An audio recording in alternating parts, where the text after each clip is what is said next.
Right, well, I think we'll call that it. So, a very warm welcome to you all to the inaugural Open Book Club that is a kind of bit of a brainchild of me and my co-author, John Butt, who's co-chairing this session this evening. So just the session is going to be broken up into 3 quarter-hour stints. In the first quarter hour, and for this this week only, sorry, we're just going to give you a bit of background to our project, maybe a little bit about who we are. Through our Facebook group, we posted a video, which is on YouTube, about the kind of motivation for if you've ever repaired a clock. And this session is really for beginners, so some of you will already be ahead of the game. That we advise beginners to leave the mainspring in the barrel, which to some people won't mean a thing. And it's caused quite a lot of conversation on Facebook. So we thought we'd kind of begin to tackle that. So that's going to be the main part of this evening's session. And then in the third part of the session, all being well, we'll be joined by one of our guest speakers who is going to talk a little bit more in response to a question that came through the Facebook group. So my name is Matthew Reed. I've been in this world of horology professionally since 2000, although my great grandfather was an indentured watchmaker here in England before the war, before the Second World War, and then established a family business. So I've kind of got a little bit of clockmaking in the blood.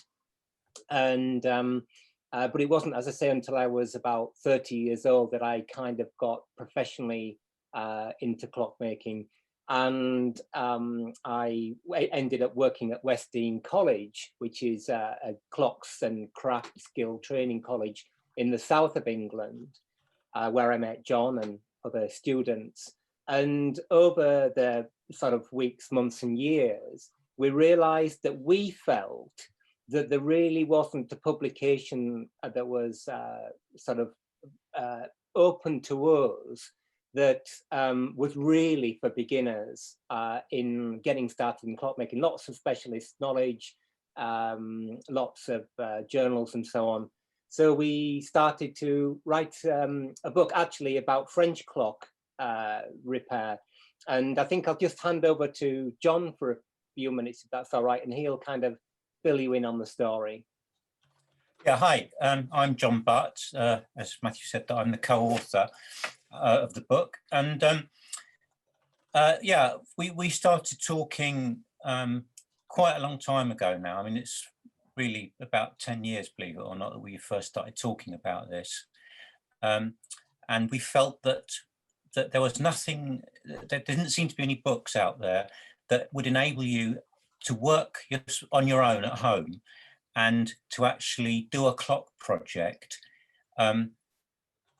without the likelihood of getting stuck and thinking, oh, well, that was too difficult, and then it being like lots of projects and just kind of being abandoned. So what we set out to do was to write a book that we really felt showed all the steps on the way to repairing a clock or overhauling a clock.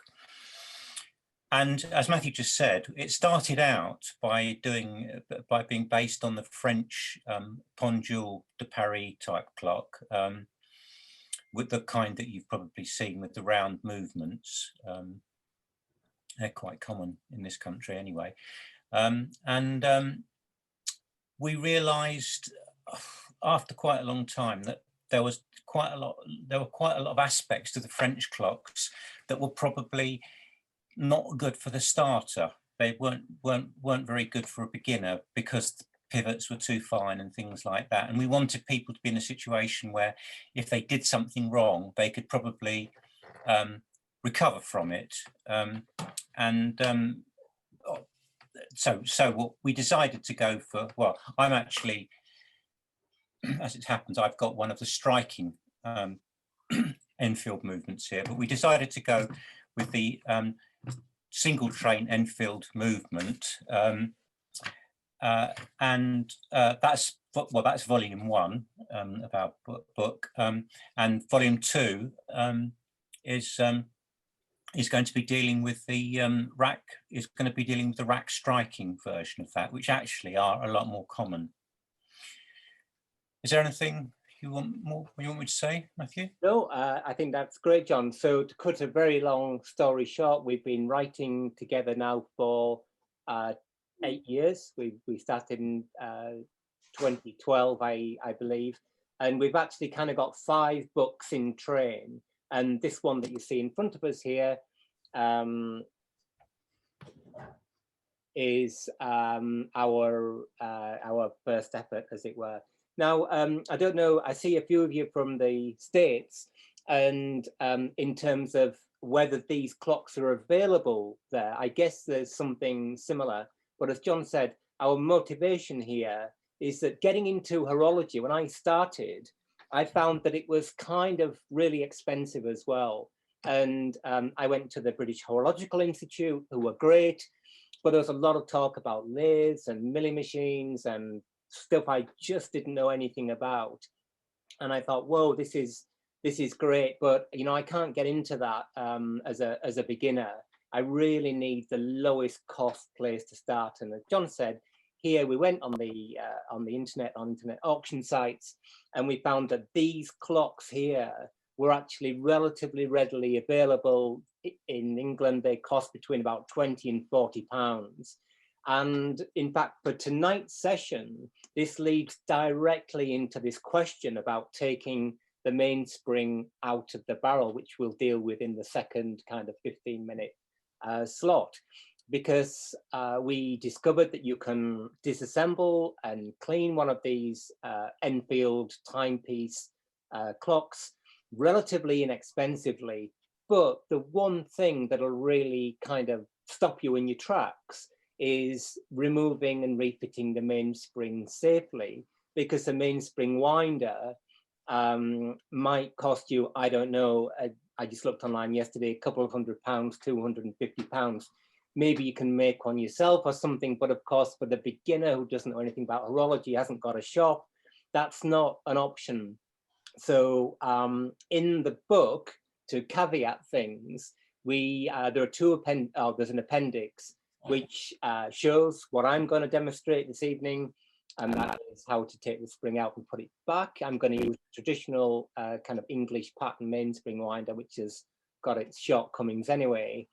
But it'd be interesting to see what you guys think about our sort of approach, bearing in mind this is for the beginner. So a little bit of housekeeping before we get further, and that's this session is being recorded. So if you want to remain anonymous, then please keep your camera off. The live chat is being handled by my team here, and we'll get to some of it this week during this session. But for questions that we can't answer straight away, or directions that you want these sessions to go in, then please let us know, and we'll try and get to them either on Twitter during the week.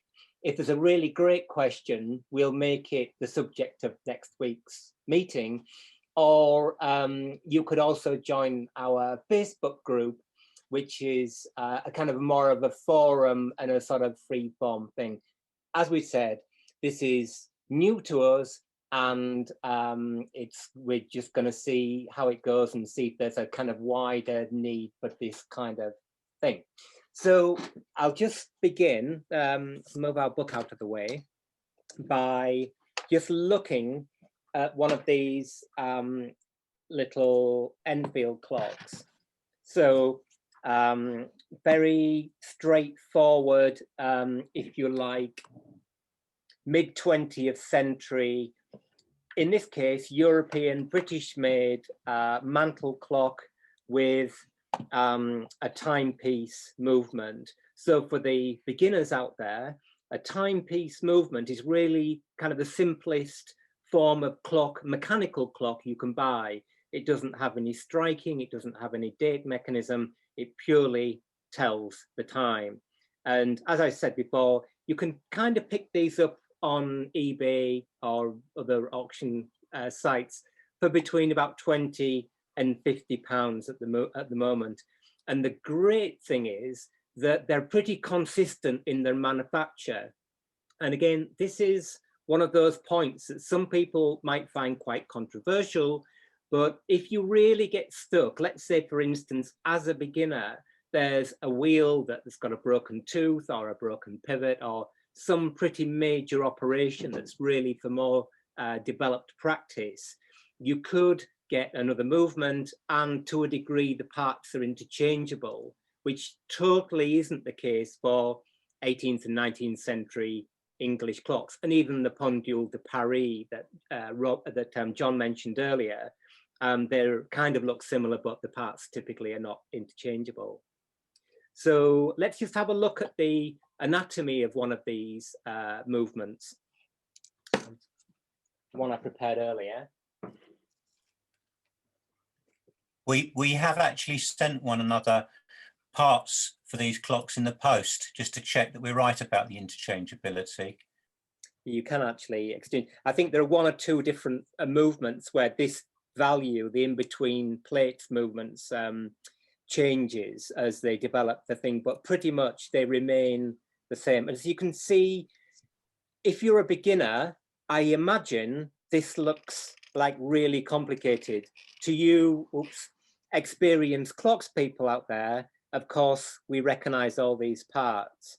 So this is the clock, what we call the clock movement, the clock mechanism, if you like. I've taken the hands off, the hands fit on here, and the bit that we're going to be interested in after the break is the mainspring, the motive force for the clock, which is presently hidden away inside this drum, which we call the barrel. Great thing about these clocks is that if you get if you get started on one of these Enfield clocks, there's a lot of transferable knowledge and terminology and hand skills that you'll be able to transfer to more complicated or older or different kinds of clocks. Once you've kind of got the basics, then really you're well on the way to beginning to establish your practice. So let's just have a little look around here. You can see that the main element of the clock comprises of two brass plates. These are called the movement plates. This one is the back plate, and this one here is the front plate. Now, on these clocks, and I know very little about American clocks, so apologies to people in the States, have got these large stamped apertures in the frame, which really is, I think, partly to save material during manufacture. The two movement plates are separated, in this case, by 4 steel pillars. And this is really a great place to begin, because when you get this terminology, and not pushing the point too much, but our book has got a comprehensive glossary, so all these terms are explained in there. Those components make up the frame, so 2 plates and 4 pillars. And yes, a 18th or 19th century European clock, these pillars are likely to be brass, but once you recognize them, you will see what they are and what the function is. So as I said, this clock, and we're running up to our sort of first little break, has got one set of gears primarily. Kind of looks complicated at the beginning, but let's just quickly run through that. And then after the break, we'll get to business with the mainspring barrel. So we've got the first wheel in the train. A gearbox in a clock is called a train. It's intermeshing wheels. Is this one here, which for obvious reasons is called the barrel. It's a drum of brass. And you can see, we'll have a closer look later, but it's got an integral wheel here called the great wheel. That great wheel meshes with another steel gear here, which we call a pinion. which is fixed to a wheel. And you can see as we work up the train, this gearbox continues.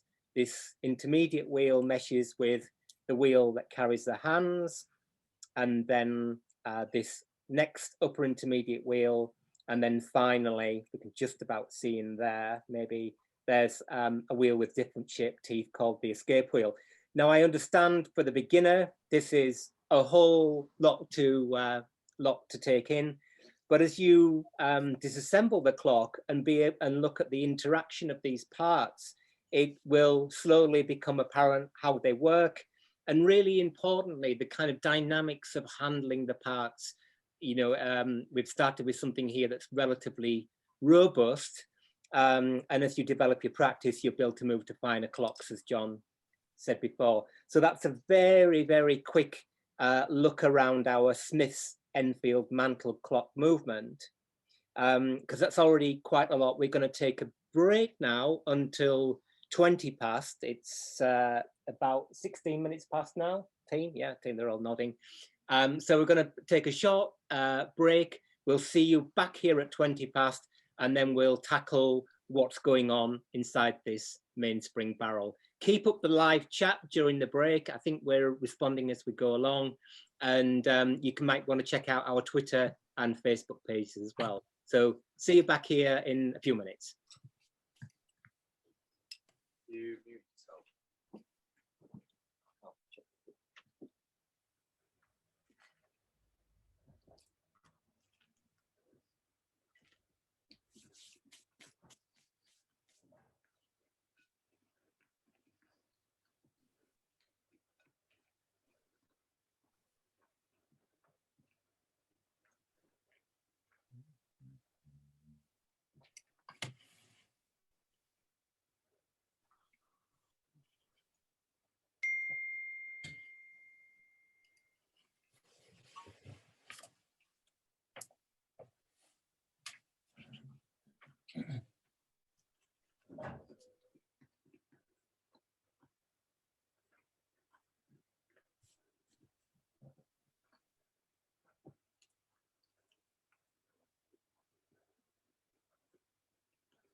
I've got a question for Dan Wright.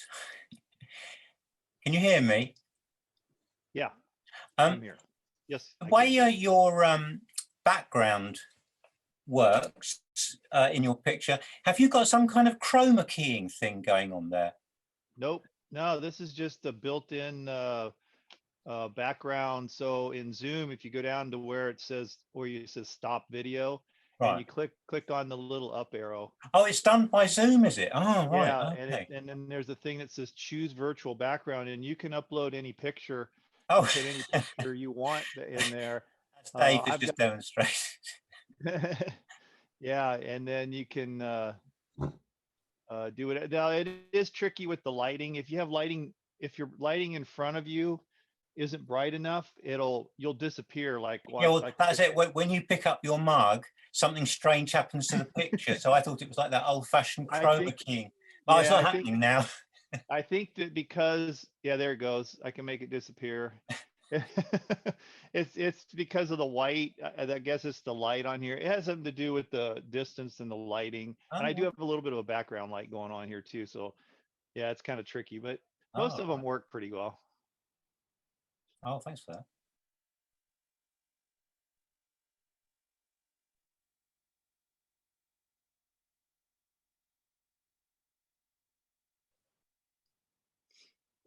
Amateur there. Welcome back, everybody, after our short break. We had a little bit of a chat going on there. There's a question from Peter. Is it from Peter? Who says, I have a grandfather clock which was recently shipped to me. When I set it up, the clock chime is now 1 hour behind the actual chime shown on the face. Might there be a quick fix to this, as it's driving me mad? Clocks are designed to drive us mad, of course, so that's part of the course. Yes is the answer. I guess there is. I don't know what this clock is, never seen it, but if you want to get in touch with us via Twitter or via our Facebook group, send us some photographs, we'll deal with it. Very quickly, could be that our hand is literally a friction type fit on the gear underneath, and it's just gotten moved around. It could be that the clock has got what we call count wheel striking, which is a sequential striking system. And it might be that you need to advance the striking system one station and leave the hand in the same place. Or it could be that that clock has got a friction type clutch, which some European clocks do. I don't know about American clocks, where the hand can actually be moved anywhere. So it's probably worth, without risking breaking the hand, but just literally either moving it back 1 hour or forward 1 hour. This is the hour hand we're talking about.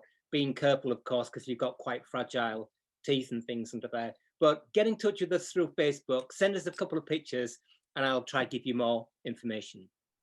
So in this second session, for those people who have joined since we began, we're going to look at this badger here, our mainspring barrel. And then in the third session, we're going to invite our guest speaker, Rob, who's joined us, and he's going to talk a bit more about mainspring length in response to a question from our Facebook page. By the way, if anybody wants to actually say something with audio on, then in the participants tab at the bottom of the page, you can raise your hand and we'll get to you. Okay, so I'm going to run through this pretty quickly. Obviously, this session is for beginners, so please, beginners out there, bear with us. This is not the pace that we're going to continue in subsequent weeks, but we're just trying to get to the bottom of this tricky mainspring job.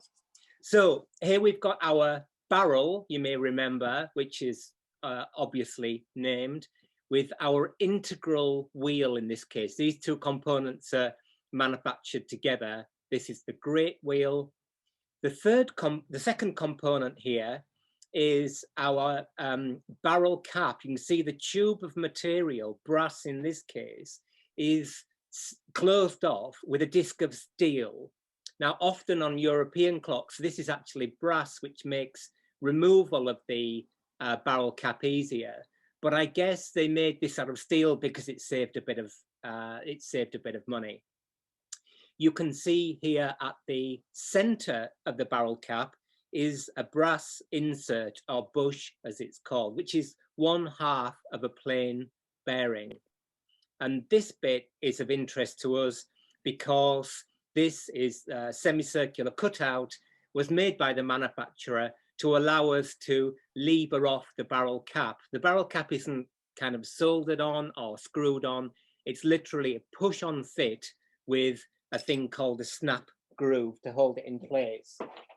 So very quickly, we're going to lever off the barrel cap, but with, as we say in our book, with all operations that involve the mainspring, health and safety is the first thing we consider.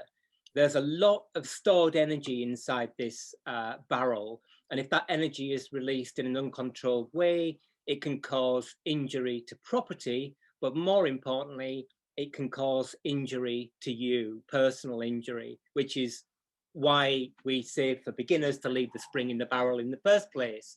So when dealing with mainsprings, we're always going to wear our safety glasses, and we're going to wear a strong pair of gloves as well. Now, as tempting, let's just have a little look at this, as tempting as it is to lever that barrel cap off with a screwdriver, and of course that's how we all tend to do it, like like this.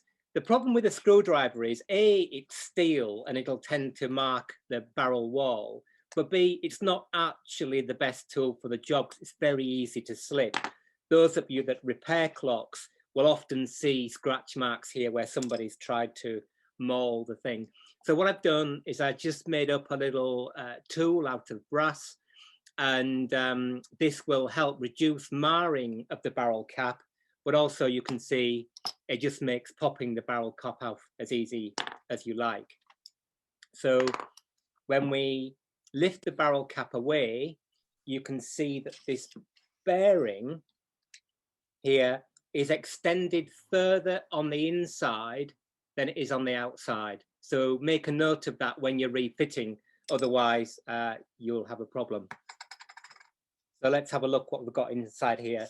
The all-important, keep an eye on the time, the all-important mainspring and barrel arbor. As I said, this demonstration should be taken with a pinch of salt, because I would never advise anybody to rush through it in this way. So the barrel arbor, as you can see, has got a winding square cut on there. And if we get our winding key, we can, good opportunity to check that that's a good fit, by winding in the opposite direction to the normal way that the clock is wound. We can see the barrel arbor pops out, and then there's the little hooking on there as well. We'll talk a little bit more about the anatomy of that. So in our book, we advise the beginner to leave the spring in the barrel, to clean that barrel arbor, clean the two bearings, add new lubrication, and reassemble the thing. So at this point, I'm going to break off and very quickly just take the spring out of the barrel and refit it. And to do that, we're going to use a kind of traditional mainspring winder. Now, those of you that repair clocks probably have something that's often described as the Ollie Baker mainspring winder. Yeah, I see Dave nodding there. Anybody else got the Ollie Baker? Anyway, Rob's saying no. And the beauty of that kind of mainspring winder, like the Swiss one, which costs like £1,000, is that there are a set of concentric steel sleeves that actually hold the spring safely while it's been taken out and removed. So if you are going to buy one, it's a big investment, couple of £100, £300. That would be the one that I would go for. I grew up with this so-called traditional type, and I'm kind of used to it, but that doesn't mean that it's necessarily the best way of doing it. So let's just move across to our vise and firmly clamp spring winder in there. Just move that junk out of the way, and you can see that the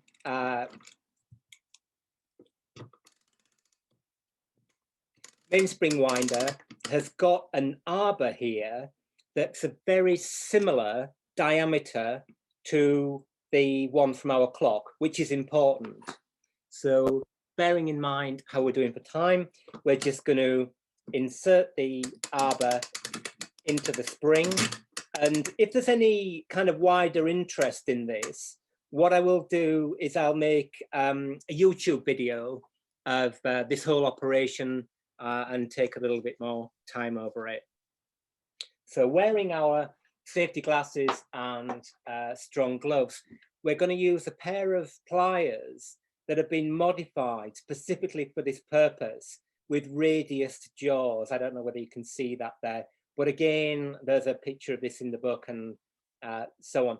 And the beauty of these pliers, it's going to enable us to slide them into the first part of the coil of the spring and get the thing out. So he says, so first thing we're going to do is we're going to part wind the spring. And of course, those of you that got experience of mainsprings know that this is quite a dangerous thing to do on live television. So don't try this at home, guys.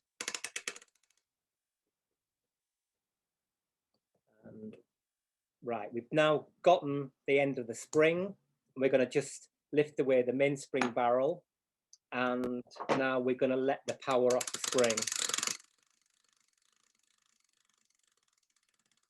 Sometimes I use a kind of really strong cloth as well as the gloves, but in this case I've not done that, so you can see the thing. So let's just, for the trickiest part of the whole operation is getting the spring off the temporary arbor without cussing too much. And there we have it. So there's our mainspring out of the barrel. And you might ask, what's the motivation for doing this, considering you've got to buy this expensive, sorry, just got another visitor, this expensive winder.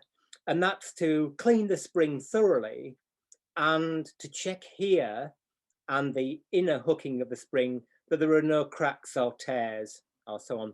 Anyway, very quickly, because we're a little bit short on time, we'll pop the spring back in the barrel and I'll show you how to do a little bit of lubrication there. So again, we'll just hook the, would help if it's the right way around, hook the spring back onto the center. Again, safety first, eye protection and strong safety gloves. And we're going to just gently wind the spring. One thing we point out in our book is that these springs are actually quite narrow in relation to their strength and their diameter. So they tend to slip sideways. They're a real pain. Again, I would recommend that you get a mainspring winder with the sort of closed, with the steel sleeves that keep the whole thing stable. So if we just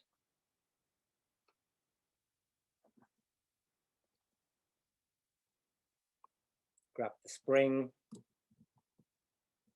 wind a little bit more, and pop it back in the barrel. Now, ideally here, we would hook the spring onto the outer hooking of the mainspring barrel, but often that's not possible. So slightly regrettably, we have to allow the spring to hook itself, which is not ideal. And again, I think that's an advantage of the other kind of spring winder, that you can hook the spring on. But so we've released the spring, and I don't know if you can see there on the picture, but we look at the hooking, we can see that the spring has in fact hooked safely. So again, we'll just let that down and unhook from the winder. And I think, there we go. So that operation is one that I've been doing for a long time, and it's still a little bit nerve-wracking with this kind of mainspring winder. So if you're a beginner, leave the spring in the barrel. Okay, I think we're time for a break. Yeah, so we will see you back only in a couple of minutes, I'm afraid. So you have to dash if you need a comfort break, but see you back here in a couple of minutes, and we'll hand over to our guest speaker who's going to expand a little bit on the issue of spring length. Thank you. Hi, Rob.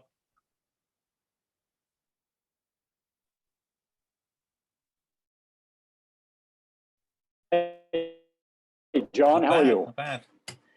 Ever get those video well, chips? Funny you should. I came across somebody who was actually he was actually selling a standards converter. He was making the standards converter and selling it. So I contacted him and said, how does he get hold of his video? I told him about my problem with the video chips, And he says, "Oh, yeah, I understand. You've got some of the fake ones." And he sold me a couple of good ones, which I haven't tried out yet, but I'm sure they'll be okay. But I'm really puzzled about this fake business. Is there really such a thing as a fake integrated circuit? Oh yeah, tons, Really? tons, especially stuff like that that's out of print. You know, Who would bother to do it and then sell it for $5? Not you, is it? I saw a video of actually, I think it was an old Atari computer that had an oddball chip in it, and it only sells for like $2, and yet someone went through the effort to make fakes of it, which has got to cost at least that. Unbelievable. Don't know. Volume, I guess. Anyway, I've got a couple of good ones now. Good. I went through and looked at a couple of dead VCs to see if they were using that chip, because that's what that was originally designed for. Did you see any? Now they were different designs. I was looking for them. Thanks. I had to explain myself to a lot of my relatives, but you know, that's what you got to do. You guys are well? Very well, yeah. How are you coping really with well, thanks, Rob. Hey. So just before we hand over to Rob, we've had a question, a very relevant question, and is, can the spring be cleaned when it's still in the barrel? And the answer to that is not really. What I would do here is to peg out or clean the bearing, both the barrel body and the barrel cap bearing. I would clean the arbor, the barrel arbor, and in fact, let's just pretend we've cleaned those things, and very quickly we'll just add, lost my oiler, a little bit of, if the spring was dry, what I would do is to add a little bit of lubrication to the face of the spring, maybe 3 or 4 dots like that.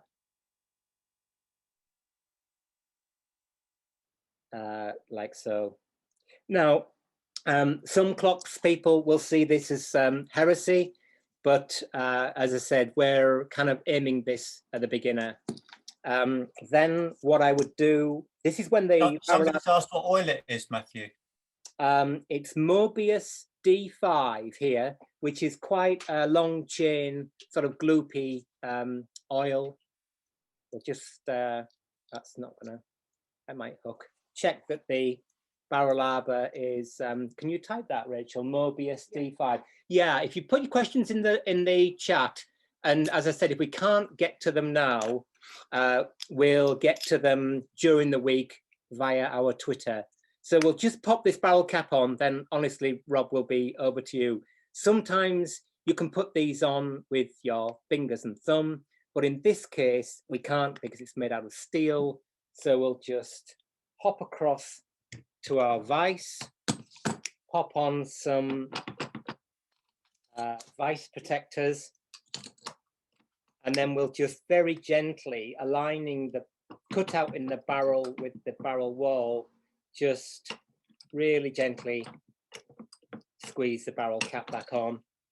And then last thing is we will check that we've got this all-important axial movement here, which is called end shake, and a little bit of radial movement called side shake. Again, all in the book. Check here and here for lubrication. If we need a little bit more, we'll add a little bit more. Again, Mobius D5, and then we're good to go for the beginner. So we've cleaned the bearings, we've added a little bit of lubrication. Check the hooking. Oh yes, thank you, Rob. And the very last thing is with the winding key to double check that the spring is actually hooked, because it's really frustrating to get the whole clock back together and find lockdown haircut needed, by the way, and find that the spring isn't hooked. Over to Rob and the question of spring length. I will do my best here. I'm not what I consider to be my strong point. The problem with spring clocks is that when they are freshly wound up, the spring is stronger. I mean, that's sort of intuitive.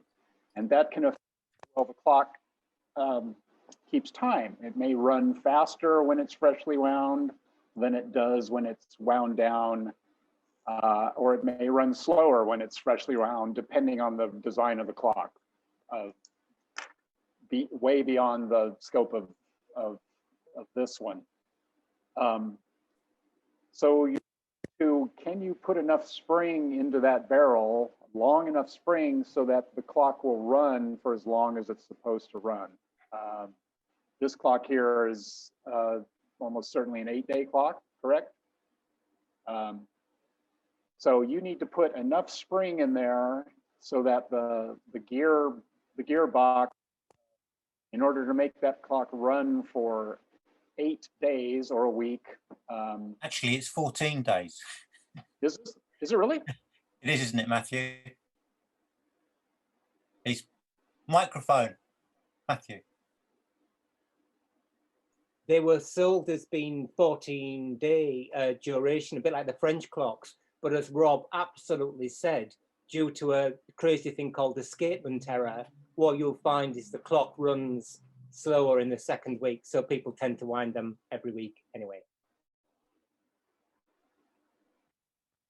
Okay, so that's as Matthew, I don't want to use the F word in this presentation, but a lot of the English clocks added a feature called am I allowed to say it?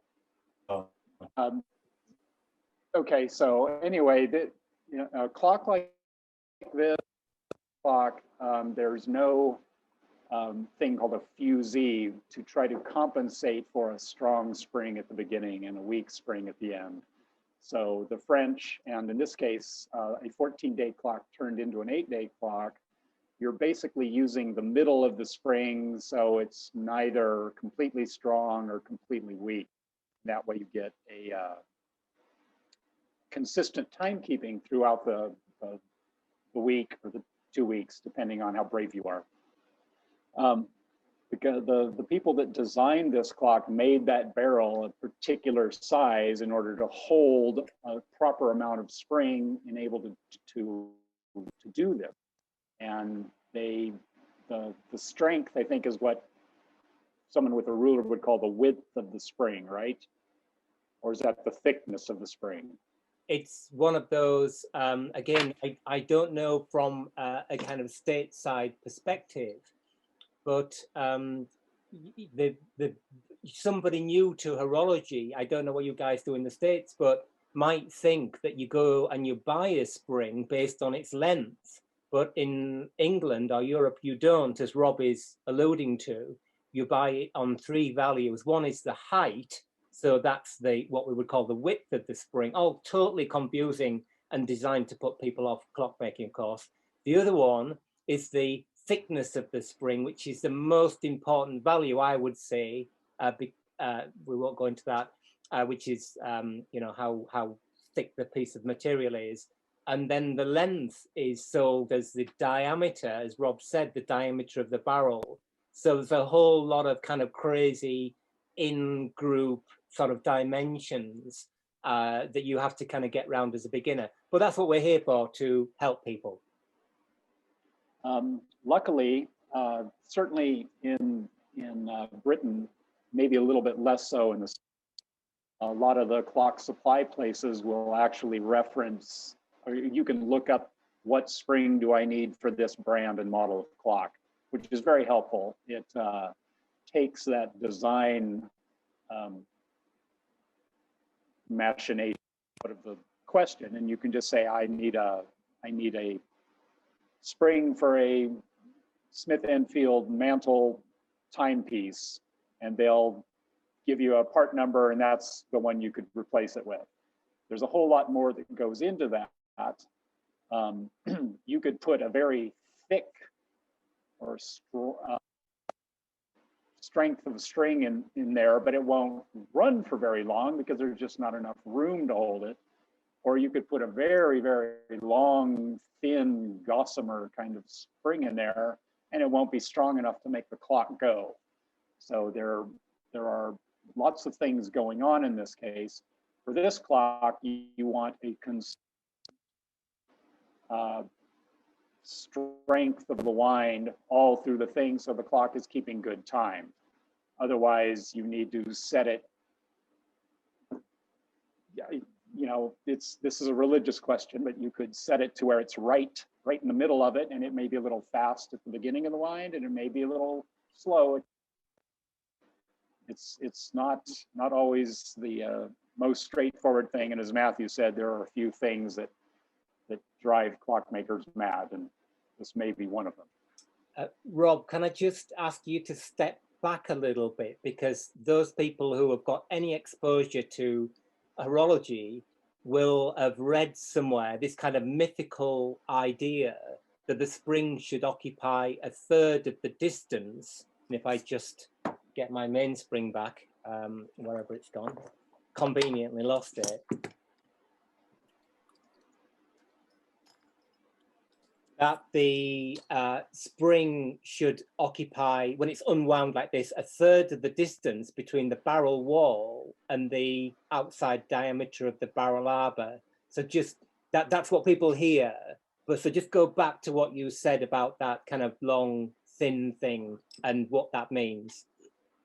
Well, so yeah, when the spring is unwound like that, it's all resting along the walls of the barrel, which is a larger circle, which means it can take up more spring per turn, which means it will be thinner out there. But as you wind the spring up, all those layers of spring move to the center arbor, which is a smaller circle, and to take up spring will make it much thicker, and you may not have enough. If you try to put too much spring in there, you won't be able to wind the thing all the way up because the spring will just take up all the airspace. So that's why they say that rule of thumb is to, when it's unwound, make it take up a third, and that will maximum amount of spring you can put in there. And that hopefully is exactly the amount of spring you need to run this clock for 8 days, 14 days, 30 days, whatever the design is supposed to be. But that's well, one thing that's worth mentioning here is that we don't, unless we absolutely have to, replace a clock spring. Just what I was going to get on to, John. Is it okay if I just expand on that? Absolutely, yeah. Yeah, this is something that is really kind of distressing. I can only speak for the scene here in England, but there's a kind of idea that you need to replace the spring in a clock when you clean it. I don't know, maybe some, nods or shaking of head from the people in the States there. But there's a lot going on here. In my other life, one of my many other lives, I'm a professional conservator of clocks and stuff like that. So when we look at a spring, we can look at this more in future sessions. That thickness of the material is really important because the strength of the spring is proportional to the cube of the thickness. That's one element. So if you change the thickness of the spring, you might measure it with something like a micrometer and say it's so many thousandths of an inch in the States, or here you might say it's 0.4 of a millimeter. And then you get another one and it's 0.43 or 0.45, and you think it's close enough, it's fine. And often it's not, because that change in thickness makes a massive difference to the strength of the spring. There's also the texture of a spring in relation to its oil holding capabilities. And really importantly, and something I know nothing about, is the metallurgy, the makeup of the material that the spring's made from.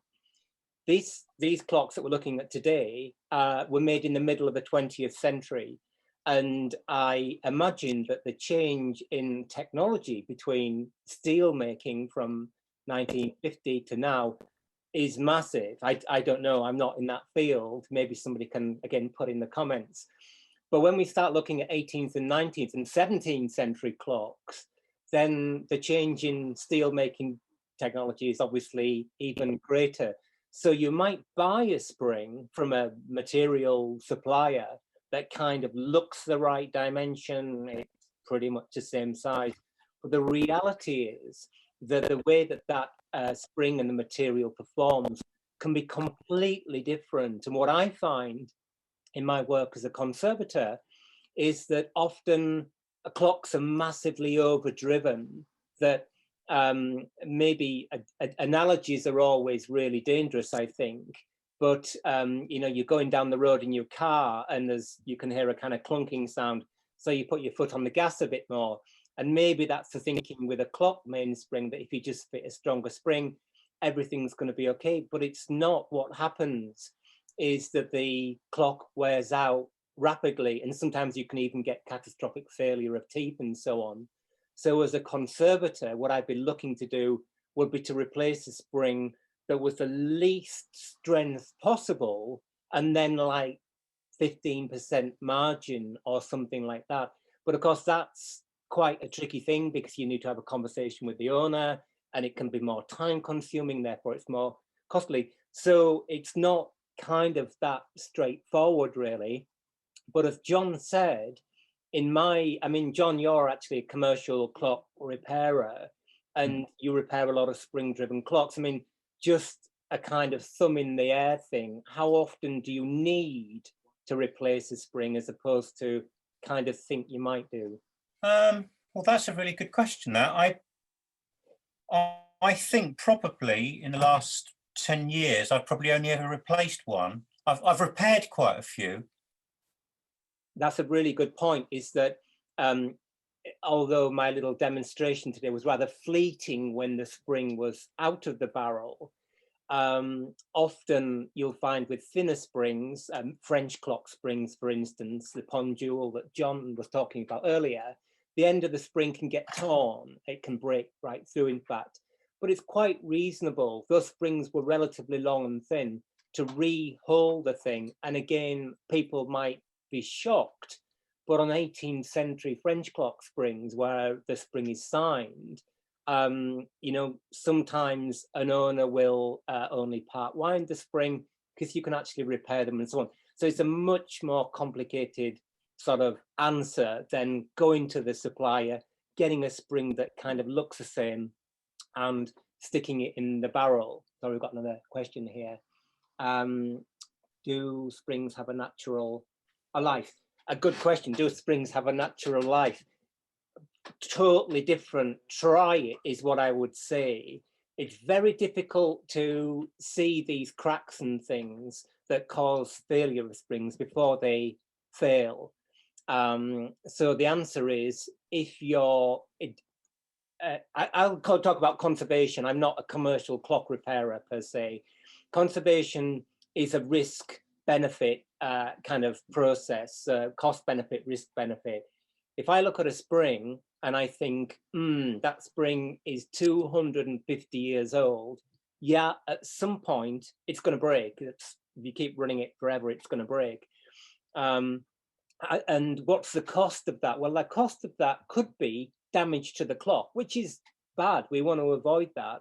Well, the cost of that also could be damage to the person's fingers who are winding the clock. You know, there could be kind of a lawsuit or something, who knows, and they might end up with broken fingers on those big 18th century French clocks. So obviously we want to avoid that, but all the time we're running a cost benefit thing, saying, what's the reasonable likelihood of that happening? And I think with a clock like this, with a mid-20th century spring, my experience is, I don't know, we've maybe taken apart 20 of these clocks over the past 5 or 6 years, and the springs have been, at least visually, in good order. And we get asked lots of questions, and we can expand these questions. Can the spring be kind of re-hardened and tempered? You know, can you turn the thing inside out? All sorts of questions. There's a really, what I think is divisive rule of thumb, again, that if, when you take the spring out of the barrel, if it doesn't expand more than I don't know what it is, 2.5 times the original diameter of the barrel, then you put a new spring in. I would say, no, don't do that. And I'm here, sorry, for the preservation of the object as well as what it means and operating it and the environment in which it works. So I would say, do everything else in the clock that you need to do, adjust the escapement, clean the thing, use modern lubricants, and see how it goes. And yeah, if you're a commercial repairer, obviously that means a conversation with your client, because there's going to be a cost associated with that. Just going right back to the beginning of the book, this is exactly why we say for the beginner, only work on clocks that you own. It's really tempting. If any of you are out there and starting this journey, the neighbor knocks on the door and says, oh, hi there, I heard you. I mean, speaking to Rob, who's one of my former students, have you had that, Rob? Like friends and family? Yeah, never do it. Total disaster.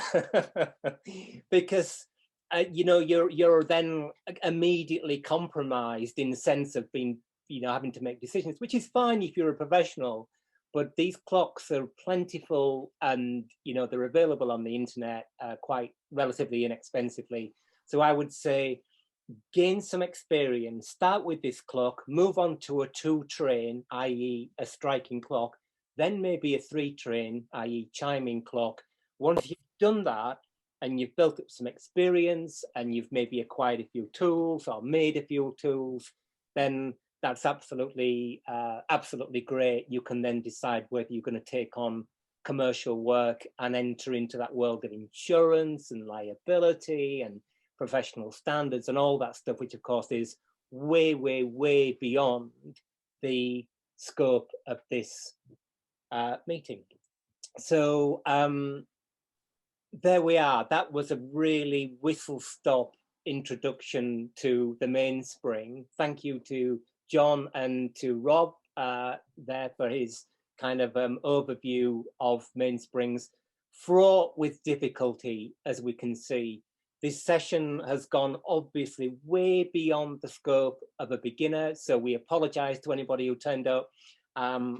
This video, once we've edited some bits out, will go on YouTube as an archive.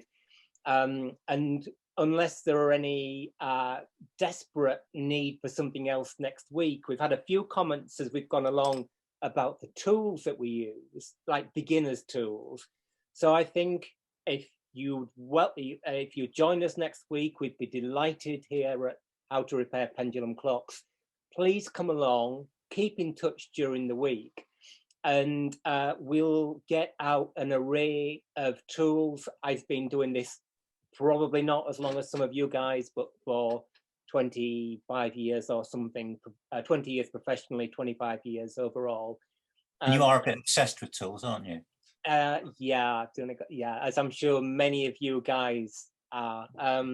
So we'll start from the beginning. When I'll go through the disassembly of one of these Enfield clocks, and we'll look at what you actually need to get the thing apart safely, wash it, oil it, put it back together, and build confidence. Remember, this is a confidence building exercise for the beginner.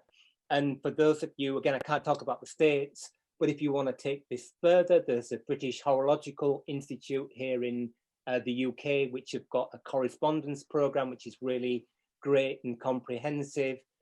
There's Westdean College, there's the Birmingham School of Jewellery. So if you want to kind of get on the more professional path, then I'd really encourage that. And again, encourage you to go on our Facebook group and we can continue the chat through the week. So we're about out of time. So massive thank you to John, to Rob, and to my team here or at this side who have been doing the live chat, and really hope that we can see you all next week, same time.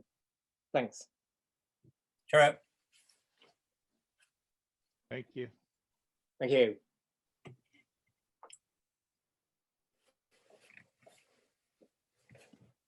But we need to submit another ticket to the to that site to do this, or is this the same link? That's a good point. I think it's the same link. but I will send out another. But I think what I understand is because it's a series of events that I've booked for the whole year, that in fact that link will work again next week. I think, but I haven't tried it yet. So to be safe for the second week. I mean, but you'll send out another email again like you did with the link. Yeah, I will. Yeah. And what you could do actually on Eventbrite is if you just click every week, you know, if you decide not to turn up or can't turn up in future, then we understand. We've got 100 places, so I think we'll probably be okay. So book some ahead.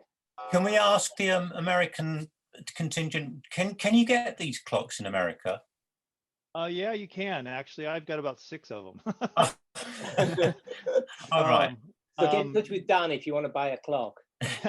Yeah, my biggest struggle, of course, not just with the Enfield, but with others, mainly German movements too, is the chime system. It's fairly complicated. That's the point I'm at right now. I've mastered pretty much all American clocks. At least I feel like I have. I can do the time side on most German and and British or other foreign clocks, French clocks, but it's the chime side that it's really tricky because the adjustments sometimes are just, you have to adjust 3 things in the right place. If they're not in the right place, then that one's off, then they're all off. If this one's off, then they're all off. Well, what we can it's just not the same. So what we can do, Dan, there is, maybe it won't be for the next few weeks or something, but John has a lot more experience with these kind of clocks than I do. So we'd be really happy. You see John nodding there saying, yeah, I'd be really happy to run a session on those kind of clocks. But you'll have to give us a fair few weeks to kind of get our act together. But maybe we can. No, no problem. We can discuss that at some point. I mean, I understand this is a beginning. I understand this is a beginning course, and I've been in as a hobbyist in this for probably 6 years now.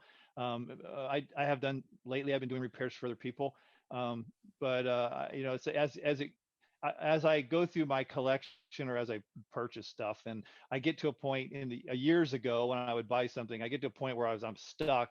You put it on the shelf. And then like a year later, I'll look at it and go, let me see that again. And then boom, now I know how to fix that because of the rest of the experience I've had. And so I'm getting more and more completed now. And so now I'm running into a little more higher end, but I'm always learning stuff. I mean, I'm interested in this session. I love that tool you made to open up the cap off of the back of the spring. I would love to see how you made that. Okay. For next week, I promise I'll do a little YouTube video on making one.